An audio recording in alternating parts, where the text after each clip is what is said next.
কৃষ্ণ রাধে রাধে। নমস্কার বন্ধুরা, আয়ুষ্মিতা ধর্মকথা চ্যানেলে সবাইকে অনেক অনেক স্বাগত জানিয়ে আমি আজকের ভিডিওটি শুরু করছি।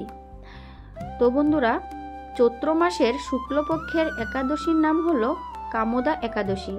তাই এই কামোদা একাদশী কবে পালিত হবে এবং কোন দিন এই কামোদা একাদশী ব্রতটি আপনারা পালন করবেন তা আজ আপনারা এই ভিডিওর মাধ্যমে জানতে পারবেন। এই কামোদা একাদশী চৈত্র মাসের শুক্লপক্ষে পালিত হচ্ছে। বিশ্বাস করা হয় যে এই দিনে ভগবান শ্রী বিষ্ণুর পুজো এবং উপবাস করলে পিশাচত্ব থেকে মুক্তি পাওয়া যায় এবং সেই ব্যক্তি বাষ্পীয় ফল লাভ করে। তাই অবশ্যই আপনারা এই কামোদা একাদশী ব্রতটি ভক্তি ও শ্রদ্ধার সহিত আপনারা পালন করবেন। এই একাদশী কবে পালিত হবে এবং কোন দিন এই একাদশী ব্রত আপনারা পালন করবেন এবং এই কামোদা একাদশীর দিন কি করবেন ও কি করবেন না, এছাড়াও কামোদা একাদশীর দিনে কি খাবেন ও খাবেন না, এই সব কিছুই আজকের ভিডিওতে আমি বিস্তারিতভাবে আলোচনা করব। আমাদের সকলেরই আজকের এই গুরুত্বপূর্ণ তথ্যগুলি জানা খুবই প্রয়োজন। তাই অবশ্যই আমার প্রিয় সকল বন্ধুরা বা ভক্তগণ আজকের এই ভিডিওটি ভক্তি ও শ্রদ্ধার সহিত শ্রবণ করবেন। আর আমার প্রিয় বন্ধুরা, আমার এই চ্যানেলে যদি নতুন হয়ে থাকেন দয়া করে চ্যানেলটি সাবস্ক্রাইব করে পাশে থাকবেন। আর এই ধরনের নতুন ভিডিও বা তথ্য পাওয়ার জন্য ভিডিওতে একটি লাইক করবেন। হিন্দু ধর্মের পঞ্জিকা অনুসারে কামোদা একাদশী চৈত্র মাসের শুক্লপক্ষের একাদশীতে পালিত করা হয়, অর্থাৎ চন্দ্রের বৃদ্ধির দশমী তিথিতে পালিত হয়। এই একাদশীকে শ্রীহরির রূপ ধরা হয়। বিশ্বাস করা হয় যে এই দিনে উপবাস করলে মানুষ পার্থিব সুখের সঙ্গে সঙ্গে মৃত্যুর পর স্বর্গ লাভ করে। কামোদা একাদশী উপবাস করলে জীবনের সমস্ত পাপ থেকে মুক্তি পাওয়া যায়। তাই এই কামোদা একাদশী পালন করা আমাদের হিন্দু পঞ্জিকায় অন্যান্য সকল একাদশীর উপবাস পালনের সমতুল্য। তাই এই একাদশী আপনারা কবে পালন করবেন এবং এই একাদশীর মাহাত্ম্য কী, এই সব কিছুই আজ আপনাদের সাথে আলোচনা করা হবে। চৈত্র মাসের শুক্লপক্ষে একাদশীকে কামোদা একাদশী বলা হয়। এই একাদশী পালনের মাধ্যমে ব্যক্তির জীবন থেকে পিশাচত্ব দূর হয় এবং ব্যক্তিকে মোক্ষ প্রদান করে। কামোদা একাদশীকে বিশেষভাবে শক্তিশালী বলে মনে করা হয়। বিশ্বাস করা হয় যে কেউ যথাযথ আচার অনুষ্ঠানের মাধ্যমে কামোদা একাদশীর উপবাস পালন করলে এবং ভগবান বিষ্ণুর উপাসনা করলে সে জীবন সমৃদ্ধি এবং সুখ লাভ করে। এটি আপনার ঘর বা জীবন থেকে যে কোনো নেতিবাচক দূর করতে সাহায্য করে। কামোদা একাদশীর শব্দটির অর্থ কামোদা, পূর্ণতা, এবং তাই যে ব্যক্তি কামোদা একাদশীর উপবাস পালন করেন বিশ্বাস করা হয় যে তার সমস্ত পার্থিব ইচ্ছা পূরণ হয়। বরাহ পুরাণের মধ্যে বেশ কয়েকটি হিন্দু ধর্মগ্রন্থ এবং পুরাণের কামোদা একাদশীর তাৎপর্য উল্লেখ করা হয়েছে।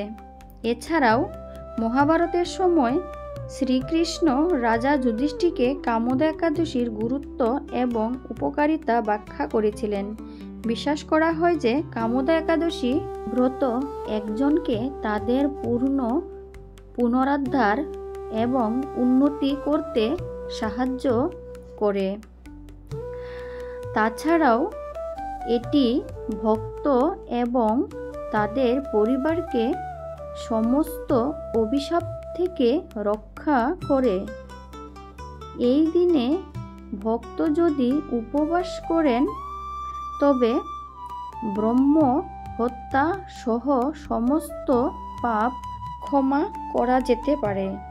এছাড়াও বিশ্বাস করা হয় যে বিবাহিত দম্পতিরা যদি কামদা একাদশীর ব্রত পালন করেন তবে তারা একটি সন্তানের আশীর্বাদ পেতে পারেন।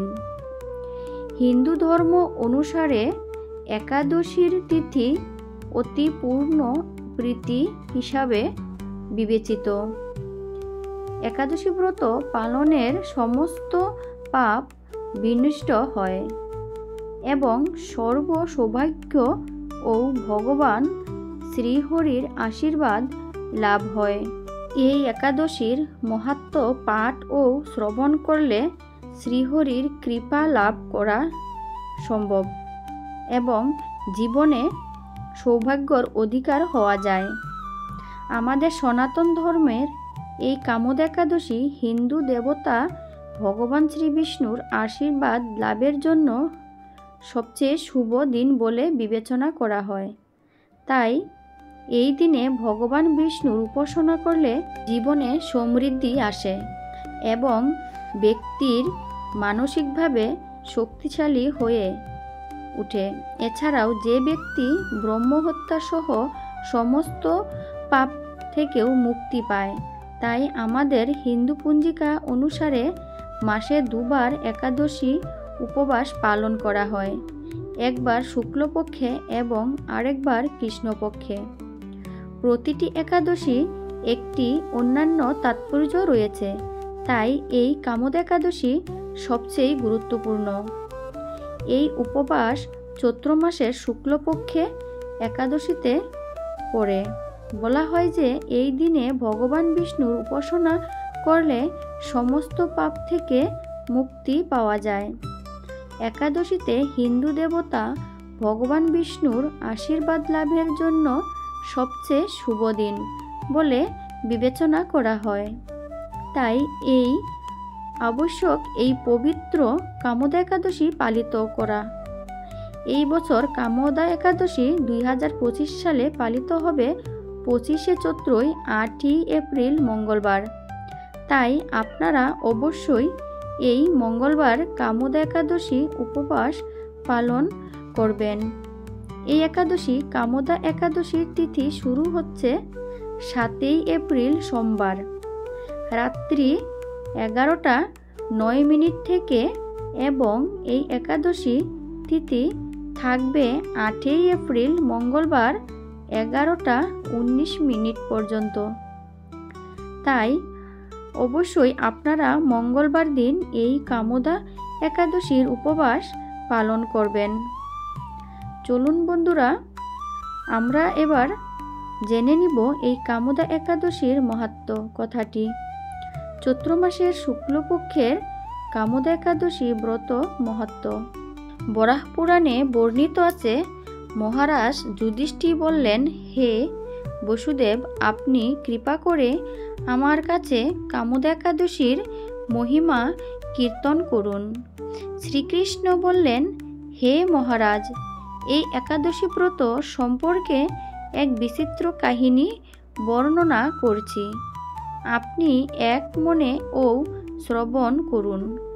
পূর্বে মহর্ষি বশিষ্ঠ রাজা দিলীপের কৌতূহল নিবারণের জন্য এই ব্রত কীর্তন করেছিলেন।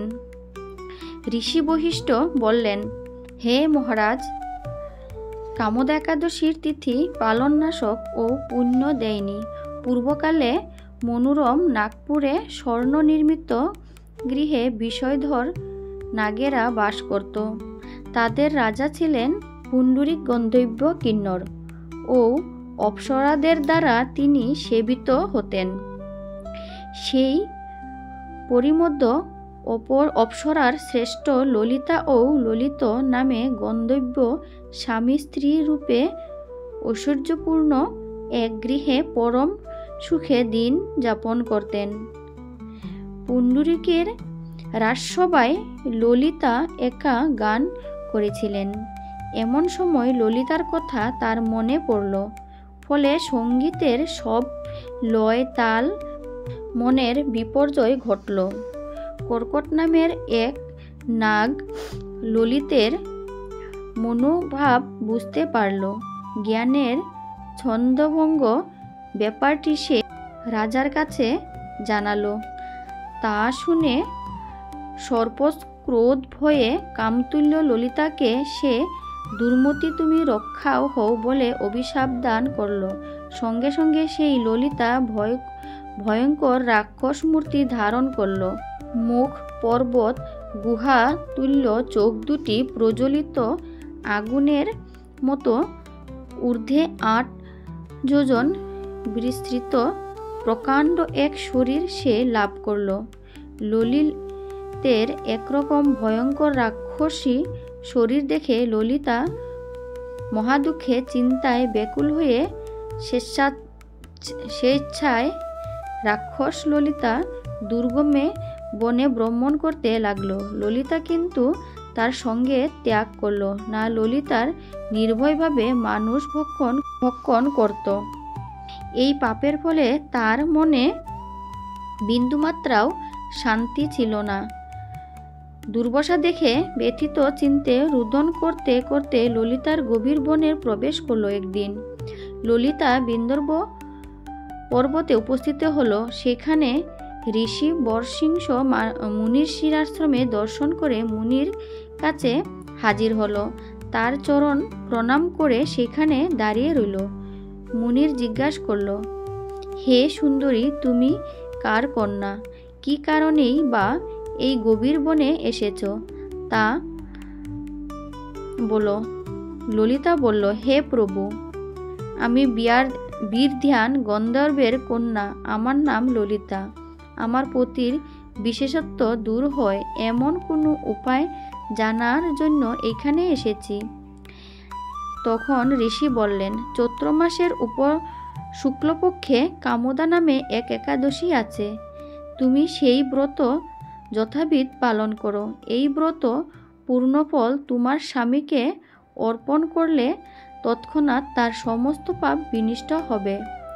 বশিষ্ঠ ঋষি বললেন, হে মহারাজ, দিলীপ মুনির কথা শুনে ললিতা আনন্দ সহকারে কামদা একাদশী পালন করল। তারপর ব্রাহ্মণও বাসুদেবের সামনে পতির উদ্ধারের জন্য আমি যে কামদা একাদশীর ব্রত পালন করছি তার সমস্ত ফল আমার পতির উদ্দেশ্যে অর্পণ করলাম। এই পুণ্যের প্রভাবে তার পিশাচত্ব দূর হোক। এই কথা উচ্চারণ মাত্রই ললিতার শাপমুক্ত হয়ে দিব্যদেহ প্রাপ্ত হল।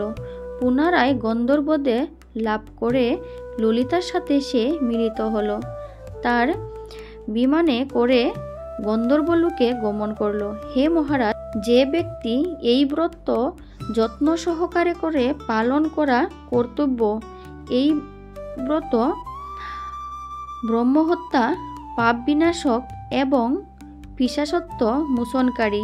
এই ব্রত কথা শ্রদ্ধাপূর্বক পাঠ ও শ্রবণে বাজপেয় যুগের ফল লাভ হয়। এছাড়াও বন্ধুরা, কামদা একাদশী পালনের একটি গুরুত্বপূর্ণ অংশ হলো উপবাস। এই দিনে ভক্তরা নিয়মিত খাবার গ্রহণ থেকে বিরত থাকেন এবং একাদশীর উপবাসের নিয়ম অনুসারে একটি বিশেষ অনুসরণ করেন। এই দিনে সকল ভক্তরা আপেল, কলা, ডালিম এবং আঙ্গুরের মতো ফল গ্রহণ করেন। উপবাসের দিন কাটায়। এগুলি বিশুদ্ধ এবং হালকা মনে করা হয়, যা উপবাসের জন্য আদর্শ করে তোলে, এবং সাবুদানা এই খাবারগুলি হালকা অথচ পুষ্টিকর বলে মনে করা হয়। এছাড়াও দুধ এবং দুগ্ধজাত দ্রব্য যেমন দুধ, দই এবং পনির এইগুলি পুষ্টি সহকারী বিশুদ্ধ খাবার হিসাবে বিবেচিত করা হয়। এছাড়াও এই পবিত্র তিথিতে শুকনো ফল যেমন কাজু, কিশমিশ, বাদাম এবং শুকনো ফল। বন্ধুরা, এছাড়াও কামদা একাদশীর দিন ভুলেও এই কাজগুলি করবেন না। নাম্বার 1, কামদা একাদশীর দিন জুয়া খেলতে নেই। ধর্মীয় ধারণা অনুযায়ী এমন করলে ব্যক্তির বংশ ধ্বংস হয়ে যায়। নাম্বার 2, এই কামদা একাদশীর রাতে ঘুমাতে নেই। পুরো রাত বিষ্ণুর ভক্তি, মন্ত্র জপ ও জাগরণ করে এই সময়টা কাটানো উচিত। নাম্বার 3, এই দিনে ভুলেও চুরি করবেন না। এই দিন চুরি করলে 7 পুরুষ পাপের অংশীদারি হয়। নাম্বার 4, একাদশীতে খাওয়া দাওয়া ও ব্যবহারের সক্রিয়তা পালন করা উচিত। এতে জীবনে আধ্যাত্মিক উন্নতি লাভ করা যায়। নাম্বার 5, কঠোর শব্দ প্রয়োগ করবেন না। মিথ্যা কথা বলতে নেই, রাগ করবেন না। নাম্বার 6, একাদশীর দিনে সকালে তাড়াতাড়ি ওঠা উচিত এবং সন্ধ্যাবেলা ঘুমানো উচিত নয়। এতে জীবনের দারিদ্রতা নেমে আসে। তো বন্ধুরা, আশা করি এই ভিডিওটির থেকে কামদা একাদশীর ব্যাপারে আপনারা বুঝতে পারছেন। ভিডিওটি আজ এই পর্যন্তই। ভিডিওটি দেখে ভালো লাগলে একটি লাইক অবশ্যই করবেন, আর নতুন বন্ধুরা হলে আমার এই ছোট্ট চ্যানেলটি সাবস্ক্রাইব করে আমাকে এগিয়ে যেতে সাহায্য করবেন। তো বন্ধুরা, আজকের জন্য এতটুকুই। আরেকবার অন্য আরেকটা ভিডিওতে তোমাদের সঙ্গে দেখা হবে। সবাই ততক্ষণ ভালো থাকো, সুস্থ থাকো। সবাইকে রাধে রাধে।